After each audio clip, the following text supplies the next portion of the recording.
What's going on, ladies and gentlemen? My name is StoneMount64, and Dragons Teeth is finally out. I feel like we got this leaked information an extremely long time ago. It almost feels like 2 months ago, to be honest. But that was when we figured out at least the weapons. We didn't know the maps. Here it is, though. This garden map is definitely my personal favorite. Play it on Capture the Flag. If you haven't already, even if you don't like Capture the Flag, try it out on this. The water style where you can use these jet skis. Oh, it's so gratifying. Such a rush running the flag. I love Capture the Flag. One of my favorite things in Titanfall as well. But anyways, what do I think about the DLC? Would I recommend it? Absolutely. I think Battlefield is probably the best company in terms of DLC. It is a high price, but they at least give you value for the DLC you're buying. You get a new game mode, which is Chain Link. You'll see some gameplay coming up here on that. You get 4 brand new maps, new assignments so you can get new weapons. Plus, you know, they just pack in so much stuff on top of these gigantic destructible environment maps. Now, like I said, it is a bit highly priced, $15, but you get a lot of content for it, which I think definitely makes it worth it. And they usually like to try and do something unique with it as well, where they incorporate something different. So they had the air superiority release, where we had a bunch of air fighting games. This one is really more oriented towards Chain Link.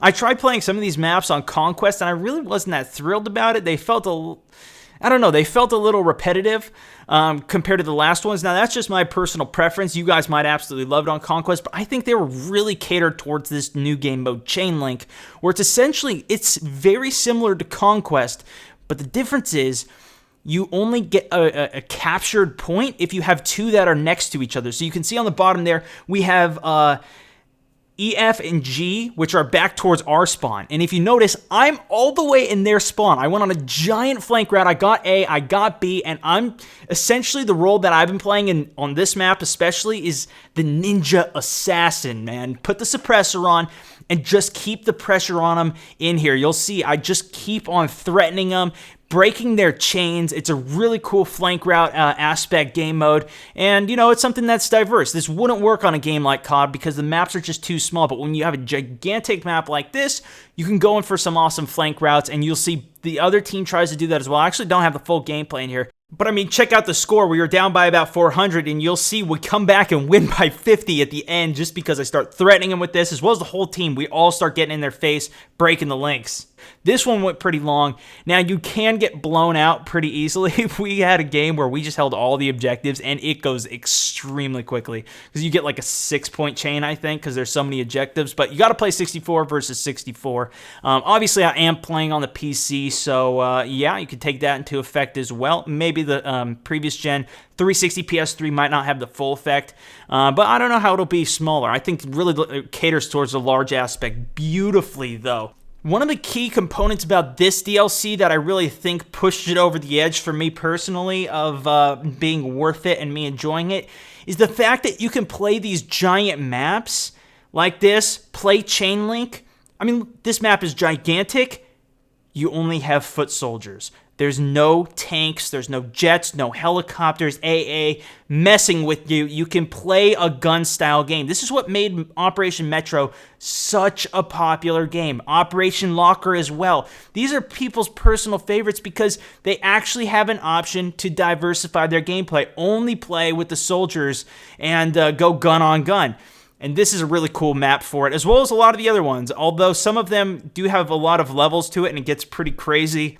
I believe it's the market map. I mean, there's like 5 different floors. It's crazy. You could even play the entire game on the roofs. But do keep in mind, if you like the jet gameplay or the tank gameplay, maybe this won't be your personal favorite one. That's just my personal preference. That's how I like playing the game. If you guys ever listen to my commentaries, I always bitch about the tanks.